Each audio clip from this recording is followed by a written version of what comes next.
Allergiyasi borlarga ushbu videoni ko'rishni tavsiya qilaman. Nimaga sizda allergiya bor, kimdadir allergiya yo'q.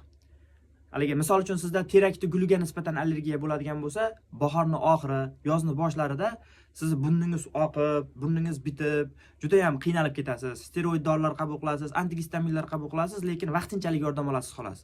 Allergiyasi yo'q tanishlaringiz bemalol yuraveradi, hech narsani his qilmaydi. Kimdirlar allergiyasi borligi tufayli antibiotiklar qabul qilgan vaqtda anafilaktik shokdan og'ir holatga tushib qoladi. Ayrimlar vafot etib ketib qolishi ham mumkin. Kimdirlar ana shu antibiotikni qabul qiladida, bemalol infeksion kasallikdan tuzalaveradi. Nimaga unaqa? Nimaga sizda allergiya bor, kimdadir yo'q? Hammada allergiya bo'lishi mumkin nimadirga nisbatan. Nimaga unaqa ekan? Buni to'liq mexanizm bilan tushuntirishga harakat qilaman. Yaxshilab diqqat qilib turasiz, chunki sal murakkabroq, qayerdadir fokusni pasayishi tushunmay qolishingizga sabab bo'lishi mumkin. Uni tushunishdan oldin bitta tasavvur qilib olamiz. Bizda armiyamiz bor, qurolli kuchlarimiz bor. Qurolli kuchlarimiz tarkibida har xil qurollar bor. Bizga havodan hujum bo'ladigan bo'lsa, vertolyotlarimiz bor, samolyotlarimiz bor, dronlarimiz bor. Yerdan hujum bo'ladigan bo'lsa, tanklarimiz bor, oddiy askarlarimiz bor va ularda qurol aslahalari bor. Dengizdan hujum bo'ladigan bo'lsa, mabodo kemalarimiz ham bordir. Shunaqa, biz immun sistemamizda ham xuddi shunaqa.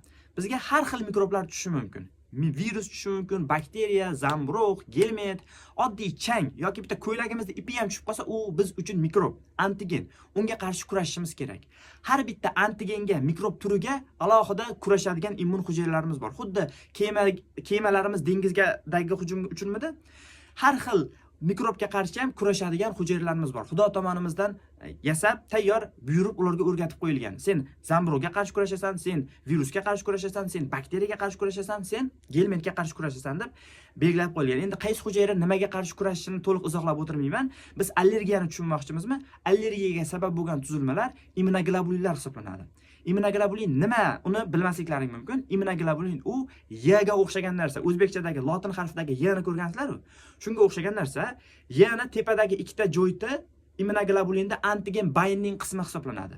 U yerga mikrobni bog'laydi-da, pastidagi Y ni pasti bor-ku. Ana shu orqali immun hujayrasi ustiga o'tirib turib, mana senga bunaqa mikrob olib keldim. Davay buni yo'q qilib ber deb turib, yordamlashadi mikrobni yo'qotishga.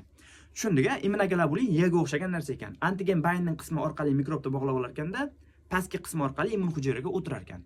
Immunoglobulinning 5 ta turi bor, sizlar 4 tasini bilsalaring bo'ldi. Oxirgisi ahamiyatga ega emas. Hech qanaqa klinik nimadirga sabab bo'lmaydi.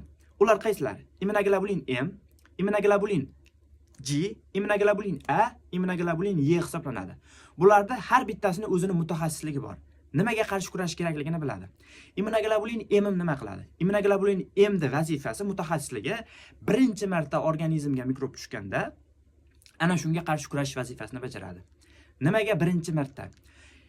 Bizda B hujayralarimiz degan hujayralarimiz bor. B hujayralarimizni yuzasida tug'ma suyak ko'magidan chiqqanda, ularning yuzasida immunoglobulin M lar turgan holatda bo'ladi. Mana buni B hujayram deydigan bo'lsam, uni yuzasida immunoglobulin M turgan bo'ladi. Har xil mikroblarga qarshi immunoglobulin M sintezlangan bo'ladi. VDG, VG recombinationlar orqali immunologiya o'qiganlar uni biladi. Demak, mana shu immunoglobulin M bor B hujayra biror bir mikrobni ko'rib qolsa, immunoglobulin M da antigen binding qismiga mikrob tegib ketadi. Natijada B hujayra boshqa immunoglobulin M larni ajratib tashlaydi-da, davay tez mikrobni bog'lab turib neytrallab tashanglar degan buyruqni beradi. Va bitta immunoglobulin M ni o'ziga oladi. Mikrobni bog'lagan immunoglobulin M ni o'zini ichiga olib turib, fagositoz qilib turib, mana shu M ga bog'langan mikrobni parcha-parchalab turib, muhim bitta oqsilli qismini oladi-da, o'zini MHC2 degan molekulalarga yuklab turib, xo'jayiniga ko'rsatadi, ya'ni T hujayraga ko'rsatadi. Hurmatli xo'jayin, bizning qonimizga mana shunaqa mikrob tushdi. U mikrob shunaqa ekan, bitta ko'ringda, bu mikrobda qanaqa xususiyatga ega ekanligini, kuchini taxminiy baholab turib, shunga xos bo'lgan immun hujayralarni yo'naltiring. Va menga buyruq bersangiz, men shunga mos bo'lgan immunoglobulinni sizga sintezlab beraman deb turib T hujayraga ko'rsatadi. T hujayra bunday ko'ratda, ha, bo'ldi, bu bakteriya ekan. Demak, men bakteriyaga qarshi asosiy neytrofillarni, makrofaglarni stimullashim kerak deb turib, neytrofil, makrofaglarni stimullaydigan interleykalar ajratadi. Ha, sen unga qarshi G bilan kurashsang yaxshi. G zo'r yordam beradi deb turib, davay sen G sintezla deb turib, interferon gamma degan narsa ajratadi B ga. B interferon gammani ko'rgandan keyin, ha, bo'ldi, men G sintezlashim kerak ekan deydi-da, G ni sintezlab tashlaydi. Tushundik-a? Demak, birlamchi infeksiyada qaysi immunoglobulin zo'r ekan? Immunoglobulin M. Tushundilaring? Ikkilamchi infeksiyada mikrob ikkinchi marta organizmimizga tushsa yoki immunimizni kuchi yetmayotgan vaqtda unga yordamga keladigan immunoglobulin doti nima ekan? Immunoglobulin G. To'ppa-to'g'ri. Nimaga? Chunki B hujayra ko'rsatgandan keyin T hujayra stimullayapti-da, immunoglobulin G hosil qilyapti. Nimaga M'larni chiqaravermayapti? G ni hosil qilyapti.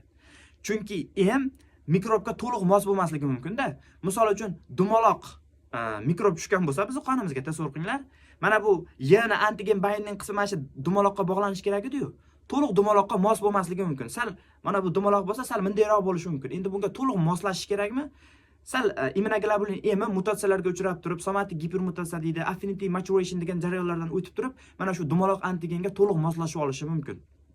Demak, M to'liq moslashib olgandan keyin, mikrobni o'ziga bog'lagandan keyin, B ni ichiga kirib fagositoz bo'lgandan keyin, endi B hujayra T dan aktivlashgandan keyin G sintezlayapti-yu. G ni to'liq mana shu mikrobga mos qilib sintezlaydi. Shuning uchun G M ga qaraganda mikrob bilan yaxshiroq bog'lanadi. M da ustunlik jihati nima? U B dan chiqqandan keyin pentamerga aylanib turib, ko'proq antigenni, ya'ni 10 tagacha antigenni bog'lay olishi mumkin. G bo'lsa, to'g'ri, ozroq antigenni bog'laydi, lekin antigenni aniq to'liq bog'laydi, haligi zo'r bog'laydi. Mikrobga nisbatan affinitisi yuqori, sevgisi yuqori, zo'r bog'lanadi. Tushundik-a? A ni vazifasi nima? A nafas yo'llarimdan, gastrointestinal tragimdan mikrobni qonimga o'tmasligini ta'minlaydi. Mana nafas olyapman. Nechta mikrob burnimdan nafas yo'llarimga kirdi. Mana shu yerda o'tirdimi qanchadir bakteriya, ana shu bakteriyani qonimga o'tmasligini ta'minlaydigan qorovullar qaysi ekan? Immunoglobulin A ekan. Tushundik-a? Endi ni vazifasi nima? Immunoglobulin E kattaroq parazitlarga qarshi, kattaroq mikroblarga qarshi kurashish vazifasini bajaradi. Katta mikroblarga nimalar kiradi? Gelmentlar, parazitlar kiradi. Ularga qarshi qanaqa kurashadi? Misol uchun qonimga qanaqadir gelmenti bo'lagi gelment tushib qoldi deylik, yoki ichagimda qanaqadir gelment bor. Ana shu qonga ta'sir qilgan vaqtda, qonimga mikrob tushib qolgan vaqtda immunoglobulin E haligi immunoglobulin M uni sezadi, keyin E'lar hosil bo'ladi. Ana shu E nima qiladi? Antigen binding qismi orqali mikrobni bog'lagandan keyin FS qismi orqali, ya'ni Y ni pastki qismi orqali immun hujayraga o'tiradi. Qaysi immun hujayraga o'tiradi desalaring, semiz hujayra bilan eozinofil degan hujayralar bor, bazofillar bor. Ana shularni ustiga o'tiradi va bu hujayralar o'zidan allergik mediatorlarni ishlab chiqaradi. Gistaminlarni, serotonin, geparin degan moddalarni ajratadi. Gelmentotoksinlar ajratib, parazitga qarshi kurashish vazifasini bajaradi. Tushundikmi? Qaytaramiz. M ni vazifasi birlamchi infeksiyada, G ni vazifasi ikkilamchi infeksiyada, A ni vazifasi qorovul, nafas yo'llarimdan, GI traktimdan mikrob kirmasligini ta'minlaydi. E ni vazifasi parazitlarga, gelmentlarga qarshi kurashish ekan. Har bitta immunoglobulinimizda o'zini vazifasi bor ekan. Tushundik-a? Endi allergiyada nima bo'ladi? Mana shu yerda kulminatsiya. Sizlar mana shu yergacha yaxshi eshitib kelgan bo'lsalaring, endi allergiyaning mexanizmini tushunasizlar. Qayerda zerikarli bo'lib turib tushunmagan bo'lsalaring, bitta qaytarib ko'rib olinglarda, mana shu yerdan boshqatdan eshitib ketinglar. Allergiyada nima bo'ladi? Allergiyada immunoglobulin G A kurashish kerak bo'lgan joyda E'lar kurashib qoladi. Misol uchun sizda terakda guliga nisbatan allergiya bormidi? Terakda changi, guli sizni burningizga tushgan vaqtda shu changni burningizdan qonga o'tib ketmasligini ta'minlaydigan qorovul qaysi edi? Immunoglobulin A midi? Bo'pti, immunoglobulin A xato qilar, nechtadir chang burningizga o'tib ketib qolar. Burningizdan qonga o'tib ketib qolsa, unga qarshi kurashadigan tuzilma qaysi edi? G bilan M midi? Birinchi M kurashadi, keyin qayta chang tushirsa G kurashadigan bo'lib ketadi. G bilan M kurashsa nima bo'ladi? Shunchaki ular immun hujayrani ustiga o'tiradi-da, changni fagositoz qildirib tashaveradi. A nima qilib beradi? A shunchaki kirgizmaslikni ta'minlaydi. Tushundikmi? Allergiyasi borlarda nima bo'ladi? Mana shu changga nisbatan A kamroq hosil bo'ladi yoki hosil bo'lmaydi. G M'lar sintezlanmaydi-da, uni o'rniga E sintezlanib qoladi. Natijada chang burnimizdan osongina qonga o'tib ketadi va qonga o'tgandan keyin endi uni nima kutib oladi? E'lar kutib oladi. E'lar shunchaki immun hujayraga o'tirib fagositoz qildirib tashamaydi-da. Eozinofil, mast sel, semiz hujayra, bazofillar ustiga o'tirib turib, gistamin, geparinlar chiqishiga sabab bo'ladimi? Natijada gistamin nima qiladi? Qon tomirlarini kengaytiradi. Qon tomir, mana bu burnimda mana shu yerdagi qon tomirlar kengaygani hisobiga teshik torayadi va meni burnim bitadi. Qon tomir kengayib ichidagi suyuqlik ekstravazal bo'shliqqa chiqqani hisobiga burnimdan suyuqlik oqadi. Qichitadi gistaminlar. Shunaqa qilib turib aksi urish, shunaqa belgilar bo'laveradi. Tushundik-a? Nima bo'lyapti? G, A ni o'rniga E sintezlanib qolyapti. Nimaga bunaqa sintezlanyapti? T hujayra xato buyruq beraverdi. G sintezlatmoqchi bo'lsa, alohida bitta modda ajratadi. Interferon gamma ajratadi. A sintezlatmoqchi bo'lsa, interleykin 5 bilan tissue growth factor beta ajratadi. E sintezlatmoqchi bo'lsa, interleykin 4 bilan 13 ajratadi. Mana shularda xato ajratib yuborishi natijasida GA ni o'rniga, misol uchun, interleykin 5 bilan tissue growth factor beta ajratish kerak edi, uni ajratmaydida A hosil qilmasdan turib interleykin 4 bilan 13 ajratib yuboradi. Natijada E hosil bo'lib ketib qoladi. Shunaqa qilib turib bizda allergik reaksiya kuzatiladi. Sizda nimaga nisbatan allergiya bo'lsa, tushunmonki, sizni immun sistemangiz ana shu nimagadir nisbatan GA orqali kurashmayapti-da, E orqali kurashadigan bo'lib qoldi. Bu xatolik boshliqda xato buyruq bergani natijasida bo'lyapti. Yosh bolalarda ham allergik reaksiyalarning ko'pligining mexanizmi xuddi shu. Onasi dieta qilmasdan turib xohlagan narsasini yurdi-da bolasini emizdi. Emizgandan keyin bolada toshmalar toshishi mumkin. Va bu toshmalar nimagadir nisbatan allergiyani borligi kelajakda yo'q bo'lib ketishi mumkin. Nimaga bunaqa? Chunki bolaning immun sistemasi hali rivojlanmagan, T hujayra qachon GAE sintezlatish kerakligini bilmaydi-da, immunitetni pastligi, allergik reaksiyalarning ko'pligi bo'laveradi. Tushundilarmi mexanizmini? Sekin yosh kattalashgandan keyin T hujayralar ham sal rivojlanaveradi, bilimi oshadi va qayerda nima ajratishni bilib turib, kerakli immunoglobulinlarni sintezlataveradi va bolaning allergik reaksiyalari sekin yo'qib ketishi mumkin bo'laveradi. Shunaqa. Endi tushunmagan bo'lsalaring, bu naqa darajada sodda tushuntirganda ham tushunmagan bo'lsalaring, sizlar demak immunologiyani umuman o'qimagansizlar.